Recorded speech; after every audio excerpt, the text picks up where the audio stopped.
एउटा नयाँ पार्टी जीवन तर्फ अगाडि बढ्दैछौँ। वास्तवमा अहिलेसम्म विधिवत पार्टी विभाजित छैन। हामी पार्टी विभाजन गर्न पनि चाहदैनौँ। निर्वाचनको घोषणाले निर्वाचन हुँदा पार्टी फुट्छ, फुट्न पर्छ। पार्टी निर्वाचन हुँदा झन् एकजुट भएर अगाडि बढ्नु पर्दैन। मैले अस्तिको दिन प्रचण्डजीलाई भने हामीलाई केहीले मिलाउन सकेन, अब निर्वाचनले मिलाउँछ कि? निर्वाचनमा त हामी एकजुट भएर जानु पर्यो। हाम्रो शक्ति एकजुट भएर निर्वाचनमा लगाउनु पर्यो। आपसी अन्तर्विरोधहरू टुङ्ग्याउनु पर्यो। अब एकजुट भएर हामी निर्वाचनका काममा अगाडि बढौँ। आपसी प्रधानमन्त्री नै बन्नु छ भने पनि चुनावबाट बन्ने होला नि त। प्रधानमन्त्री चुनावबाट बनेको। यसले हामीलाई एक ठाउँ पुर्याउँछ। अरू पार्टीहरू पनि सकेसम्म एकजुट हुँदैछन् यो चुनावका लागि, चुनावको सामना गर्नका लागि।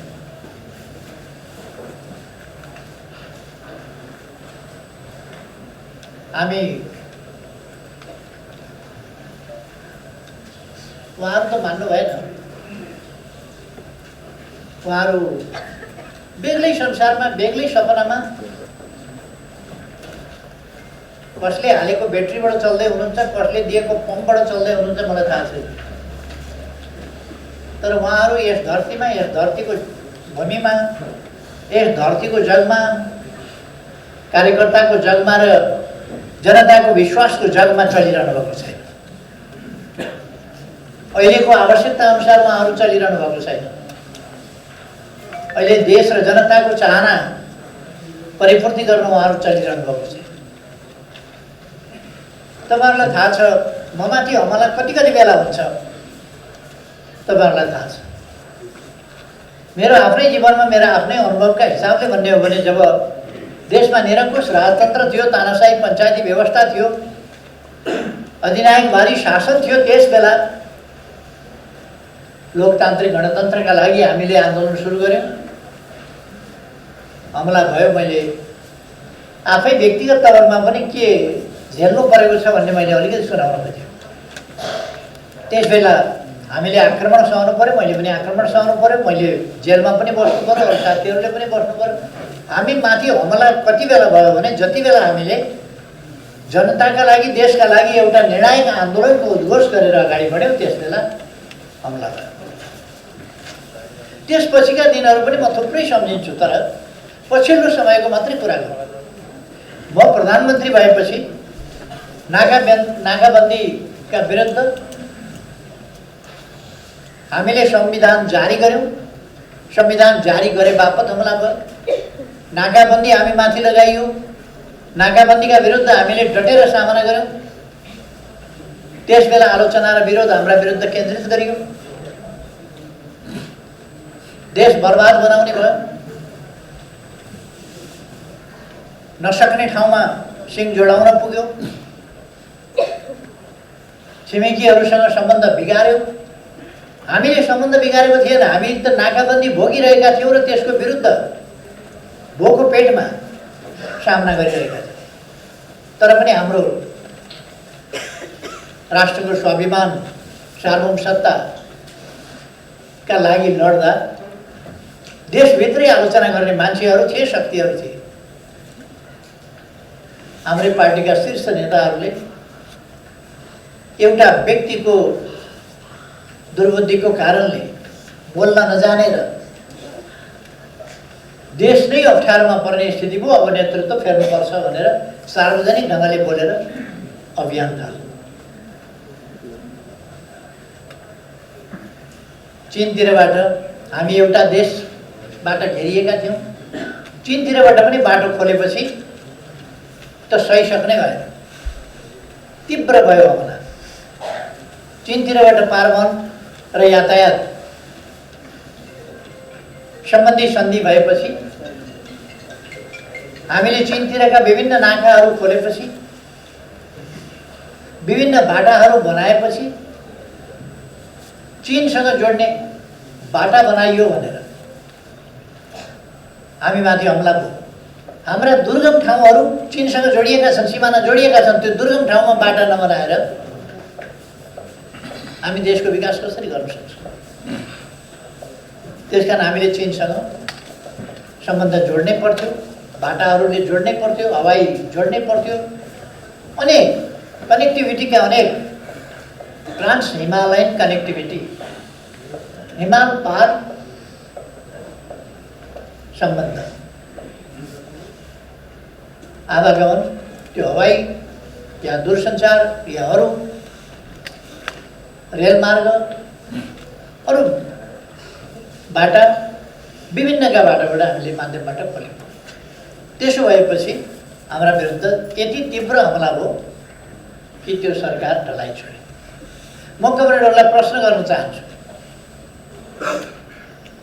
देशका लागि त्यति दृढताका साथ, त्यति स्पष्ट दृष्टिकोणका साथ केही हुँदैन क्या र यस देशमा भन्ने ठाउँमा जनताका सपनाहरू, ओइलाएका सपनाहरू जगाएर, विकासको एउटा लहर चलाएर, राष्ट्रिय भावना जगाएर, राष्ट्रिय स्वाभिमानलाई माथि उठाएर, देशलाई एक लय र एक तालमा समृद्धिको बाटोमा अगाडि बढाउने त्यो सरकार, त्यति उपलब्धि साथ अगाडि बढेको सरकार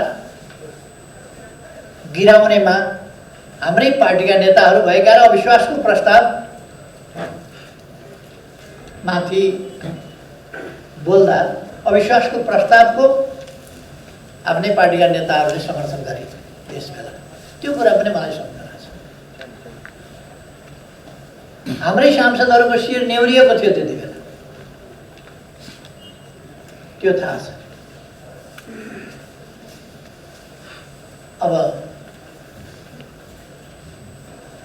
एउटा परिस्थिति अहिले फेरि आयो। हामीले हाम्रो देशको सम्पूर्ण भूभाग सामेल गरेर नक्सा छाप्यौँ। हाम्रो देशको सम्पूर्ण भूभाग सामेल गरेर, हामीले अरूको भूभाग सामेल गरेको होइन, हाम्रो भूभाग सामेल गरेर नक्सा छाप्यौँ। र त्यो नक्सालाई, नक्सा मात्रै छापेर, त्यो कुनै पोस्टर होइन, हामीले छापेको राष्ट्रको सार्वभौम सत्ता र भूगोल, सार्वभौम सत्ता सम्पन्न हाम्रो भूगोलको त्यो भूगोल नक्साबाट समेत बाहिर पारिएको थियो। सुगौलीको सन्धिपछि हामीले 146 वर्षसम्म भोग चलन गरेको जमिन 58 वर्ष अगाडि कालापानीमा भारतीय फौज बस्यो र त्यसभन्दा उताको लिपुलेक र लिम्बियापुरा बाटामा फौज बसेर ब्लक गरिदिएपछि उतैको जस्तो गरेर खट्यो। या त मिटिङबाट फोनहरू गर्ने भने चाहिँ ठ्याक्कै बन्द गरौँ है साथीहरू। मिटिङमा फोन बज्ने भन्ने कुरा पनि स्विच अफ कम्प्लिटली गरौँ। त्यसपछि यो संविधान संशोधन गरियो, सर्वसम्मतिले गरियो। संविधान बनाउँदा पनि सर्वसम्मति भएको थियो। कुनै पनि कुरामा कहिलेसम्म संविधानको मामलामा राष्ट्रिय सहमति अथवा राष्ट्रिय सर्वसम्मति अहिलेसम्म भएको थियो। तर हामीले संविधानको प्रश्नमा राष्ट्रलाई एक ठाउँ पुर्यायौँ। कतिको छातीमा वारम्बार आएको किन बनेको हो थाहा छैन।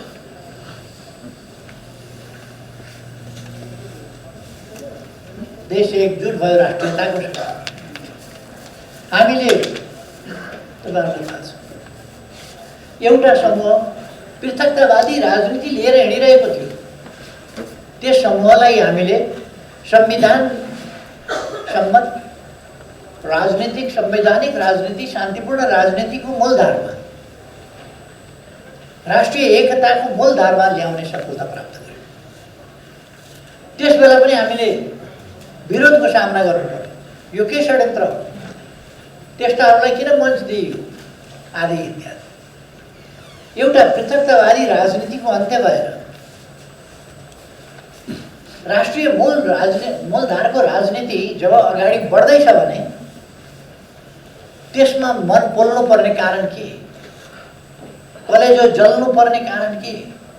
तर केही मान्छेहरूको चल्यो। त्यहाँ राष्ट्रवाद देखे, पृथकतावादको अन्त्य हुँदाखेरि राष्ट्रवादको नारा लगाएर पृथकतावाद अन्त्य हुँदा रुवावासी गरे केही मान्छेहरू। हामी देख्न सक्छौँ यो यसभित्र के होला, हामी बुझ्न सक्छौँ यसभित्र के होला।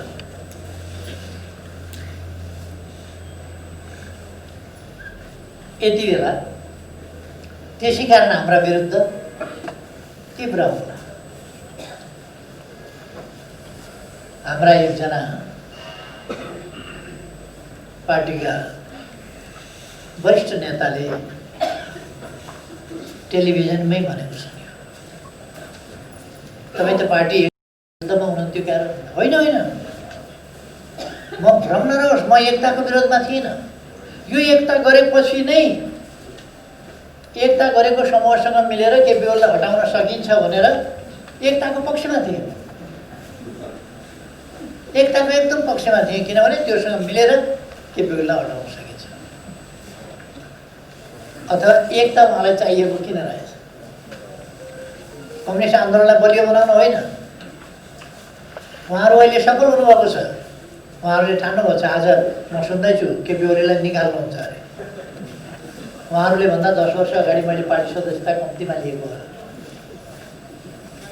एउटा आन्दोलन सुरु गरेर जति बेला आन्दोलन टुक्रा टुक्रा धुजामा थियो, त्यस अवस्थामा एकता एकीकरणको एउटा अभियान थालेर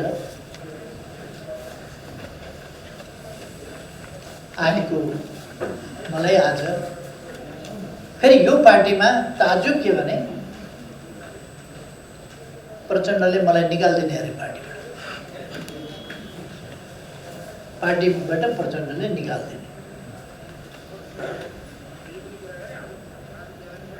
म साथीहरूलाई भन्न चाहन्छु, हामी त्यस्ता कुराहरूमा अल्झिँदैनौँ। प्रचण्डले पार्टीबाट निकाल्छन् कि कहाँबाट निकाल्छन् कि उनका घरबाट पनि निकाल्छन् कि अन्त कहाँबाट निकाल्छन्, त्यो हामी एउटा आन्दोलनमा छौँ। हामी हाम्रा महान उद्देश्यहरूमा छौँ। हामीले हाम्रा महान उद्देश्यहरू तोकेका छौँ। हामी समाजवादमा पुग्न चाहन्छौँ। अहिले त्यसकारण समाजवाद उन्मुख छौँ। समाजवाद उन्मुख भनेको लोक कल्याणकारी राज्यका अवधारणा अनुसार काम गर्दै, सामाजिक न्याय र समानताको अभिवृद्धि गर्दै, सुशासन र विकासको बाटोमा अगाडि बढेर हाम्रो समृद्ध नेपाल, सुखी नेपालीको राष्ट्रिय आकांक्षा पुरा गर्ने हाम्रो उद्देश्य त्यो हो। हामी त्यस उद्देश्यतर्फ अगाडि बढिरहेका छौँ। त्यस उद्देश्यका निम्ति हामीले एउटा वास्तवमै सशक्त आन्दोलन निर्माण गर्छौँ।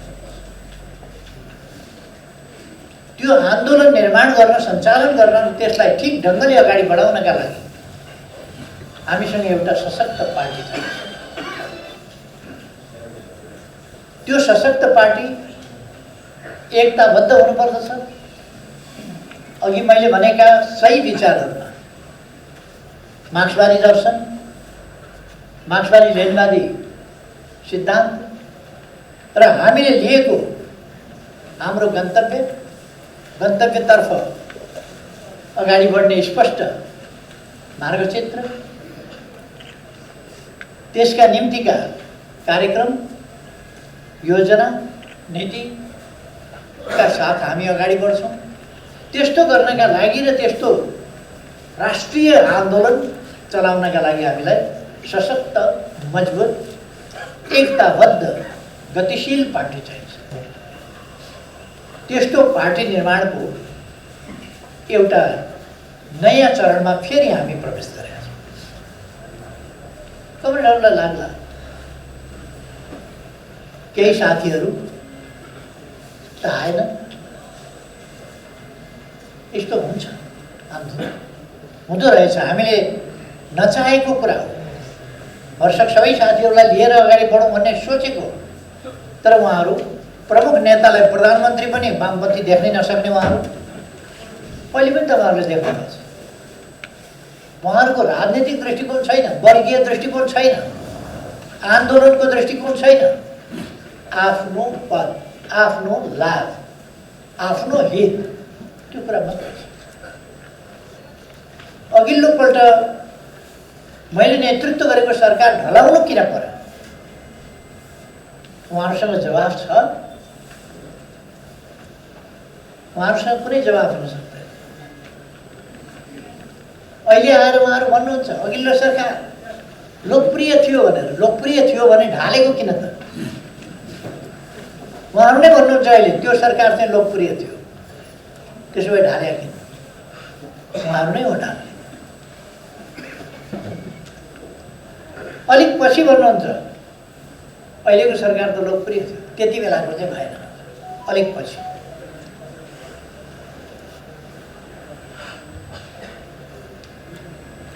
मैले चुनाव अगाडि भनेको थिएँ अब वामपन्थीको सरकार हामी बनाउँछौँ र अत्यधिक बहुमतको सरकार वामपन्थीको बनाउँछौँ। त्यो हामीले गर्यौँ। अब कमरेडहरूमा अलिकति चिन्ता लाग्ला, त्यो चिन्ता नलिन म आग्रह गर्न चाहन्छु।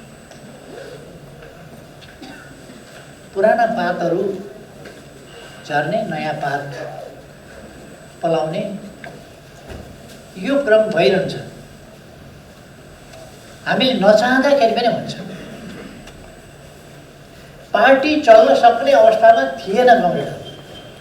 हामीले चाहेर के गर्ने?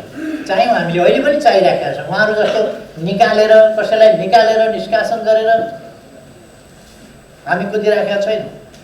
उहाँहरू यति उपद्रव गरिरहनु भएको छ, यति अन्तर्घात गरिरहनु भएको छ। वामपन्थी आन्दोलनलाई, कम्युनिस्ट आन्दोलनलाई ध्वस्त पार्न कम्युनिस्ट पार्टी भित्रै विग्रहको यस्तो क्षति गरिरहनु भएको छ उहाँहरू। तर पनि हामी कसैलाई निकालिरहेका छौँ। आफै उहाँहरू किनारा लाग्दै त्रिशुलीमा तपाईँहरूले हेर्नुभएको होला, केही चिजहरू पर्यो नदीमा भने त्यो बिस्तारै बग्दै जाँदाखेरि किनारातिर लाग्दै जान्छ र नदीका किनारमा फोहोरहरू किनारमा धकेलिएको देख्नुभएको होला। नदीले बग्ने क्रममा किनारामा फोहोर फ्याँक्दै जान्छ, धकेल्दै जान्छ, छोड्दै जान्छ र सफा हुँदै अगाडि बढ्छ। भन्न त नहुने, भन्न नमिले पनि एउटा गीत सम्झिनु पर्यो जीवन शर्माको जस्तो लाग्छ। पिलो निचोरिएर तौल कम हुँदैन के भन्ने गीत छ।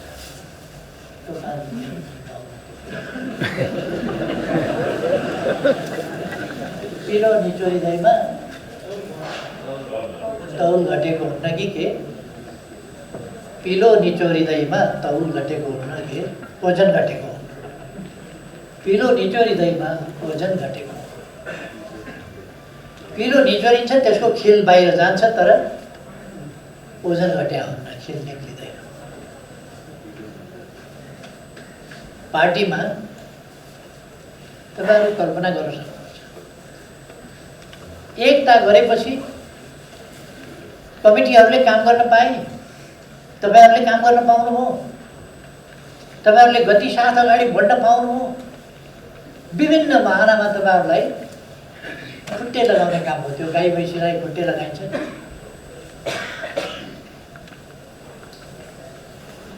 त्यो गाई गोरुलाई कहिले कहिले त्यो घाटोमा झुन्ड्याइन्छ नि, एउटा डोरी लाएर काम, त्यस्तै झुन्ड्याउने काम हो। काम गर्न नपाउने, जनताका बिचमा स्पष्ट राजनीति लिएर गतिशील ढङ्गले जान नपाउने, सङ्गठन एक ढिक्का भएर अगाडि बढ्न नपाउने, त्यस प्रकारको स्थिति भयो। हामीले एकीकरण गर्यौँ। 3 महिनाभित्र एकीकरणका काम टुङ्ग्याउने भन्ने निर्णय गरेका होइन। त्यो 3 महिना कहिले आउँछ त्यतापट्टि कहिल्यै ध्यान गएन। 2 वर्षभित्र महाधिवेशन गर्ने भनेका गएको जेठ 3 गते भन्दा उतै महाधिवेशन सम्पन्न भइसक्यो। सम्भवतः विधानको धारा 17 मा 2 वर्षभित्र महाधिवेशन सम्पन्न भइसक्यो। तर महाधिवेशन गर्ने तर्फ कुनै सोच छैन, कुनै चिन्ता छैन, कुनै तयारी छैन। भुइँचालो जाँदा हामीले कार्यकर्ता परिचालन गरेर अरू पनि पार्टी हुँदा त्यस बेलाको सरकारले पनि केही गर्न सकेन। तर हामीले हाम्रो कार्यकर्ता पङ्क्ति परिचालन गरेर आफै एक कप चिया पनि कसैको खान नपाउने त्यो नियमका साथ बडो अनुशासित ढङ्गले 1 महिनाको अभियान चलायौँ। 27,276 वटा अस्थायी टहराहरू निर्माण गरेर हामीले जनतालाई हस्तान्तरण गर्यौँ।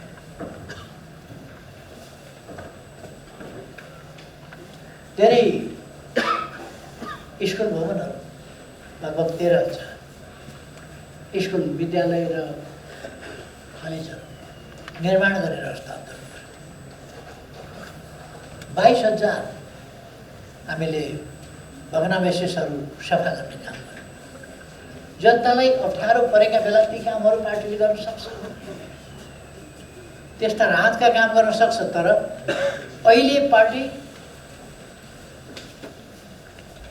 यत्रो कोभिड-19 को बिगबिगी छ, पार्टी केही गर्न सक्दैन। केही गर्न सक्ने अवस्थामा, कार्यकर्ता परिचालन गर्न सक्ने अवस्थामा पार्टी रहेन। विरोध मात्रै गर्न सक्ने संस्था विभिन्न प्रचारबाजीमा उत्रिने, टेलिभिजनमा गयो सरकारलाई गाली गर्यो, पत्रपत्रिकामा गयो सरकारलाई गाली गर्यो, रेडियो अन्तर्वार्ता दियो सरकारलाई गाली गर्यो। यसैमा समय खर्चिने।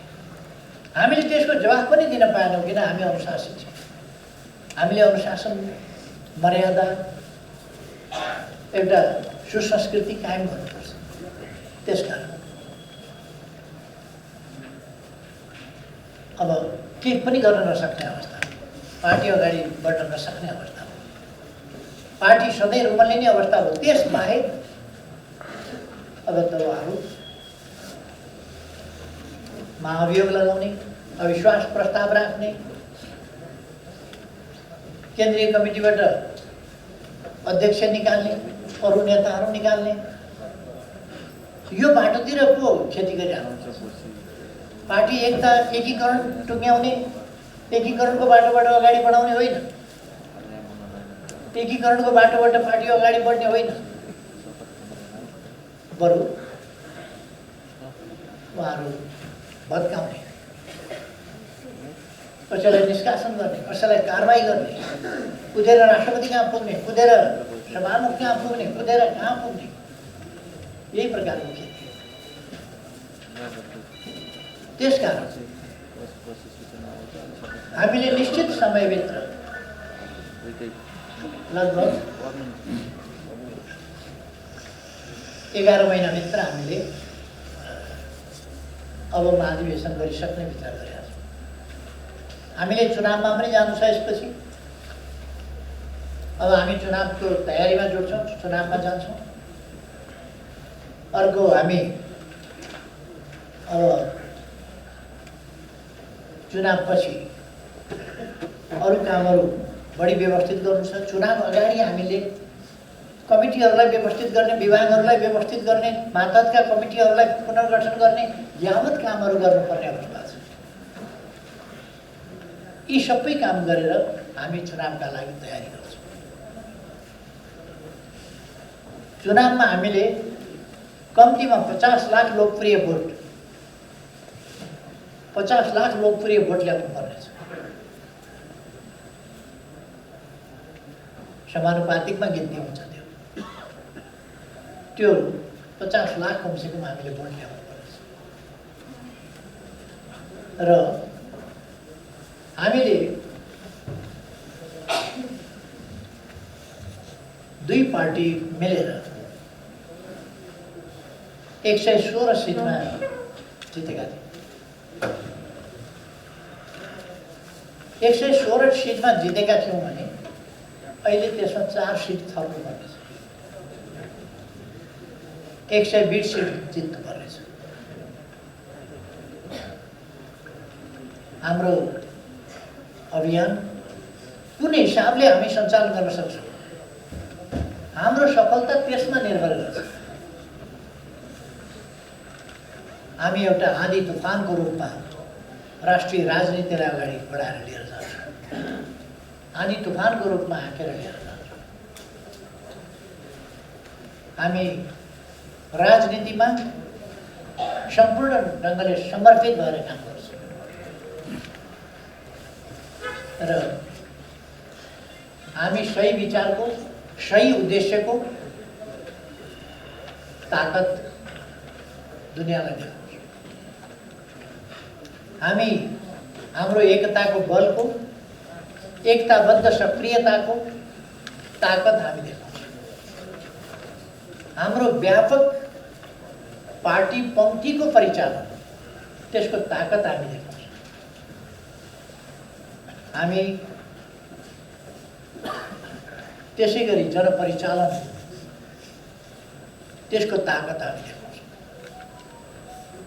देशभक्तिमा के ताकत हुन्छ, राष्ट्रवादमा के ताकत हुन्छ, राष्ट्रिय स्वाभिमानमा के ताकत हुन्छ, त्यो हामी देखाउँछौँ। हाम्रो स्वच्छता कायम गर्ने, भ्रष्टाचार नियन्त्रण र निर्मूलन गर्ने, हाम्रा उद्देश्यहरूको, इमान्दार उद्देश्यहरूको ताकत र सुशासन शान्ति कायम गर्ने हाम्रा नीति र व्यवहारको ताकत के हुन्छ, त्यो हामी देखाउँछौँ। र सर्वोपरि कुरा राजनीतिमा इमान्दारिता,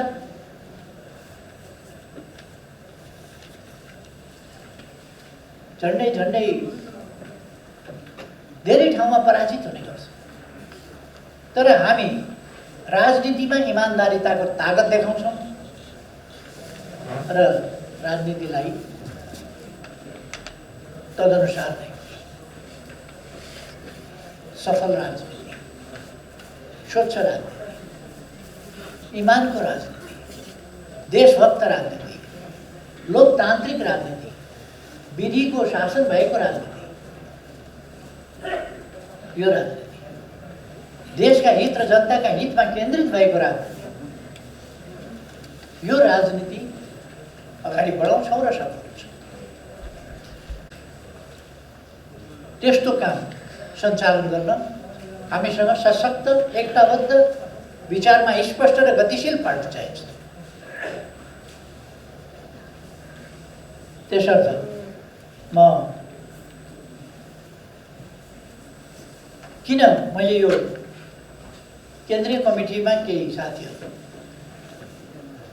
थप गरेको छु, लामो समयदेखि यस आन्दोलनलाई एउटा टुक्रा टुक्रामा विभाजित भएको अवस्थाबाट एकता र एकीकरणको र पार्टी निर्माणको एउटा अभियान आन्दोलन सञ्चालन गर्दै आएर यहाँसम्म ल्याइ पुर्याएको नेताको हैसियतमा र पार्टीको प्रथम अध्यक्षको हैसियतमा जनताले विश्वास गरेको प्रधानमन्त्री, यही पार्टीको अध्यक्ष किन बनाउनु? त्यो अध्यक्षको हैसियतले जसमाथि जनताले विश्वास गरेर अभिभारा सुम्पिएका छन् र त्यो अभिभारा असफल हुन दिनुभएको छैन। देशभक्ति मनमा नभएका, लोकतान्त्रिक चिन्तन र चरित्र नभएका, देश र जनताको बारेमा कहिल्यै नसोच्ने, आफू आफ्नो परिवार, खास गरी 3 पद, पैसा, परिवार, 3 पको बारेमा मात्रै सोच्नेहरू त्यो हातमा देश सुम्पिन सकिँदैन। त्यसकारण विघटनमा जानु। अब यसपछिको परिस्थितिको हामीले कसरी सामना गर्ने, त्यसैलाई न्यू बनाएर, न्यू त अगाडिदेखि खोजिरहेकै थिए, त्यसलाई झन् उनीहरूले न्यू बनाउँछ। त्यो न्यू बनाएर पार्टी विभाजन उनीहरू गर्न खोजिरहेका छन् र प्रयास गरिरहेका छन्। परामर्श पनि नगरिकन अध्यक्षलाई निष्कासन गर्ने आदि इत्यादि गरिरहेका छन्। महाधिवेशन गर्नुपर्ने गरिरहेका छैन, त्यतापट्टि लागिरहेका छैन। यसर्थ कमिटीमा यसलाई महाधिवेशन सम्पन्न गर्न सक्ने र यो अभिभाराहरू आगामी अभिभारा बन्द गर्न सक्ने गरी कमिटी अलिकति थपेर विस्तार गरेर एक ढङ्गले भन्ने हो भने पुनर्गठन जस्तो यसको विस्तार हो। केन्द्रीय कमिटीको तपाईँहरूले देखिहाल्नुभयो, केन्द्रीय कमिटीको बैठकमा सबैलाई बोलाइएको छ, तर केही आउँदैनन्, उतै बैठक बसेका छन्। यो खालको अराजक स्थितिमा आन्दोलन जोगाउनका लागि को कतापट्टि बस्न छोडिदियो, हामी आन्दोलन जोगाउनका लागि मैले केन्द्रीय कमिटीमा सदस्य विस्तार गरेको छु। मैले बुँदामा टिपेर ल्याएको छु, यो कमरेडहरूलाई पनि काम लाग्छ अलिकति। एउटा त अहिलेका कमिटीहरू निर्वाचित होइनन्। यी कमिटीहरू मनोनित कमिटीहरू, महाधिवेशनबाट निर्वाचित पनि होइन, कुनै कमिटी पनि निर्वाचित कमिटी होइन, सबै मनोनित। यथार्थमा मौजुदा कमिटीहरू पनि यसै प्रक्रियाबाट, जसरी आज मैले हिजो मैले केन्द्रीय कमिटीमा साथीहरू थप मनोनित गरेँ, त्यस उद्देश्यका लागि मैले 441 जनाको केन्द्रीय कमिटी बनियो, 2 जना आमन्त्रित केन्द्रीय सदस्य बनियो, 4 जना पछि थपियो। 41 मा 2 जना मनोनित आमन्त्रित, 441 केन्द्रीय सदस्य, 2 जना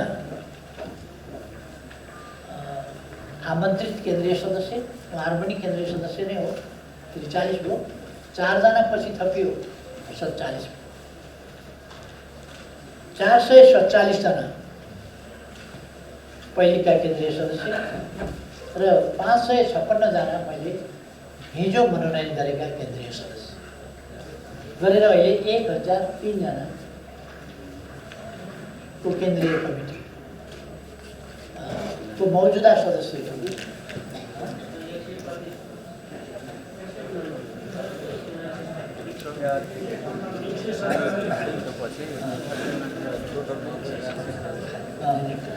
अहिले 197 जना खाली राखेर 1199 भएन, 196 जना खाली राखेर 1199 जनाको कमिटी बनाइएको छ। यो कमिटी पछि हेरफेर हुन्छ। अहिले हामी एउटा विशेष परिस्थिति, विशेष अभिभार र विशेष अभियानमा भएको हुनाले हामीले कमिटीलाई अलिकति ठुलो पनि बनाउनु पर्यो र एक थरी मान्छेहरू विभाजनका लागि उद्धत छन्, त्यस कुरालाई पनि ध्यानमा राख्नु पर्यो। विभाजित भएर छुट्टिएनै भने त्यस स्थितिमा पनि हामीले आन्दोलनलाई कमजोर हुन नदिने गरी अगाडि बढ्न पर्यो। त्यसर्थ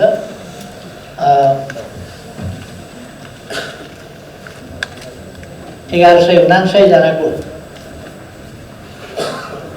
केन्द्रीय कमिटी हुनेछ। त्यसमा 447 पहिलेको, 556 हिजो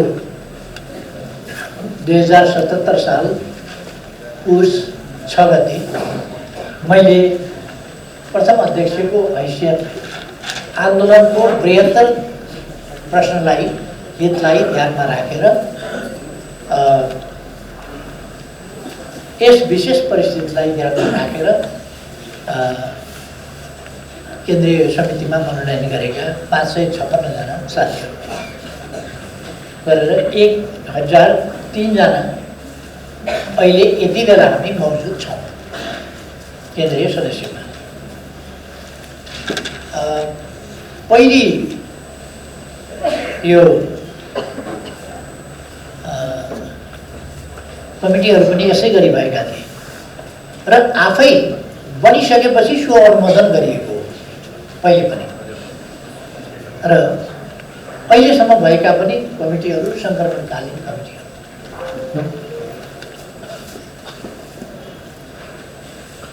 कमिटीहरूका काम अहिलेसम्म जो कमिटीहरू रहे ती कमिटीहरूका काम एकीकरणका काम पुरा गरेर पार्टी एकताको 2 वर्षभित्र महाधिवेशन सम्पन्न गर्ने भनेर तोकिएको थियो र त्यो कुरा विधानमा पनि उल्लेख छ।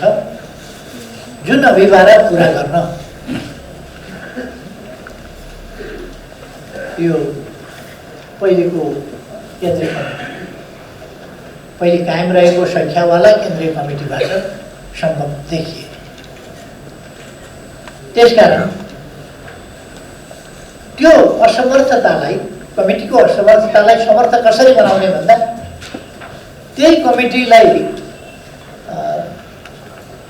गतिशील बनाउन खोजेर सङ्गठित गर्न खोजेर एकताबद्ध बनाउन खोजेर कुनै हिसाबले पनि सम्भव भएन र म अध्यक्षको हिसाबले मेरो कर्तव्य हो कि मैले कुनै पनि हिसाबले पार्टीलाई असफल हुन दिनु हुँदैन, गतिहीन हुन दिनु हुँदैन, आन्दोलनलाई सिद्धिन दिनु हुँदैन, पार्टीलाई ध्वस्त हुन दिनु हुँदैन।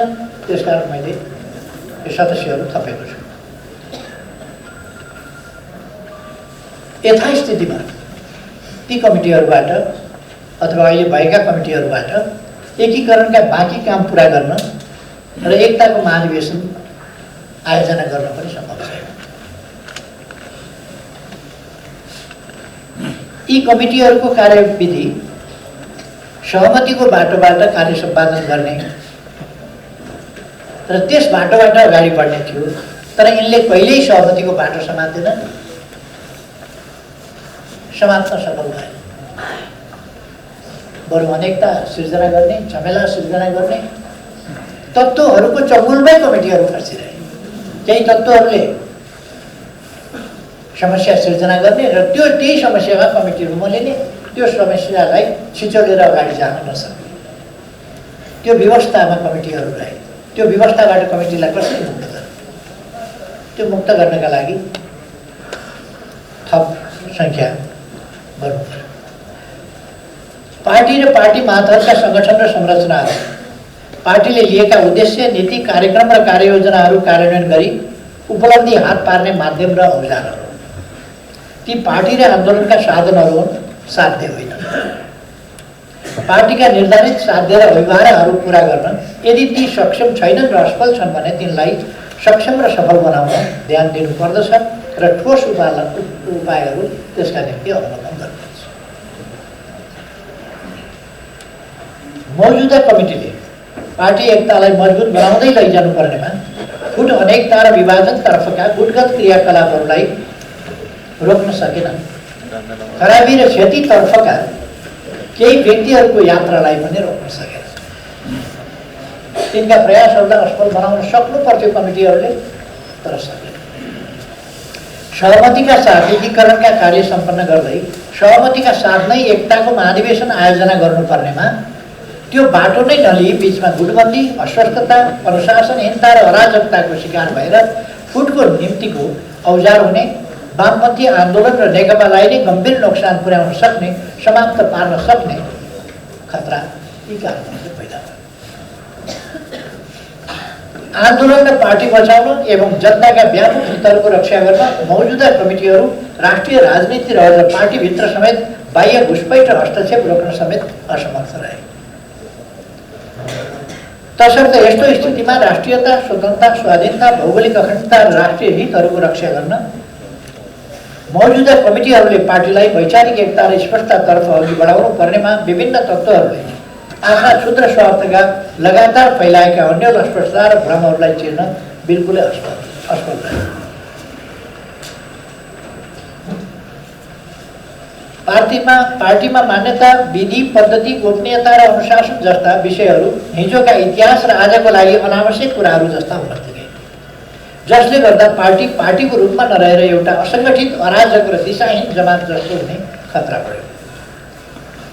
त्यसलाई अविलम्ब रोक्नका लागि पार्टीलाई विचारमा बाँधिएको, देश र जनताको हितमा समर्पित, उद्देश्ययुक्त, सही बाटो पहिल्याएको र त्यसमा यात्रारत गतिशील सङ्गठन बनाउनु पर्नेमा विचारहीन, स्वार्थी र बाटो भिराएको अलपत्र जमात बन्ने खतरा पैदा भयो। पार्टीले सरकारलाई नीतिगत रूपमा निर्देशन एवं सहयोग र समर्थन गर्नुपर्नेमा एउटा सानो जमातको ईर्ष्या, महत्त्वाकांक्षा, अधैर्यता, कुण्ठा र अनुत्तरदायी प्रवृत्तिलाई रोक्न सकेन। बरु त्यसैमा अनुकूलित हुँदै जाने र सरकार विरुद्ध त्यस्ता तत्त्वहरूबाट भ्रमात्मक ढङ्गले लगातार गरिएका अनुचित तथा झुटा प्रचार रोक्न सकेन र तिनको प्रचार गर्न सकेन। त्यसले कार्यकर्ता पङ्क्तिलाई पनि तीन कर्तव्य विमूढ, निरीह र निराश बनाउँदै लगिरहेको स्थितिलाई अविलम्ब रोक्न आवश्यक परेको छ।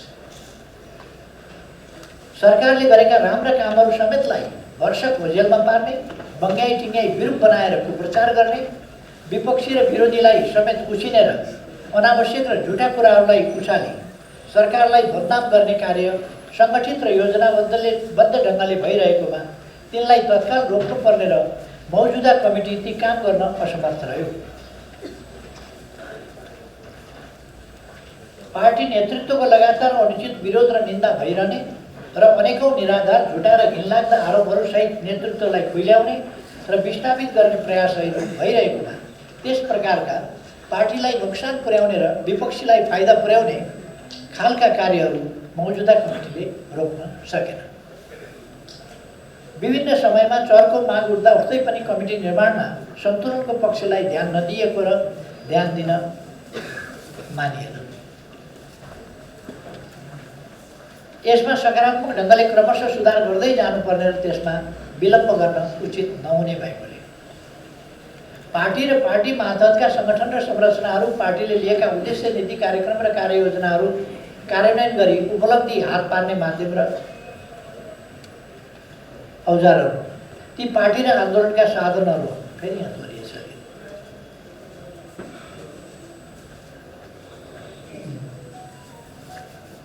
पार्टीलाई विभिन्न अप्ठ्यारा मोडहरूबाट जोगाउँदै यहाँसम्म ल्याइ पुर्याउन नेतृत्व गर्ने नेता एवं पार्टीको प्रथम अध्यक्षको हैसियतले मौजुदा नेतृत्वदायी कमिटीहरूमा केही आवश्यक सङ्ख्या थपी यिनलाई सुदृढ, सन्तुलित र गतिशील बनाउनु पर्ने आवश्यकता देखि मौजुदा केन्द्रीय कमिटीमा देहाएका कमरेडहरूलाई समावेश गरी हालको सङ्ख्यामा 556 जना थपी 1003 सदस्यीय केन्द्रीय कमिटीको प्रस्ताव गरेको छु।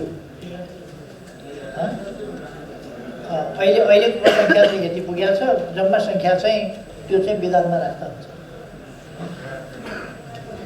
त्यो विधानमा हुँदा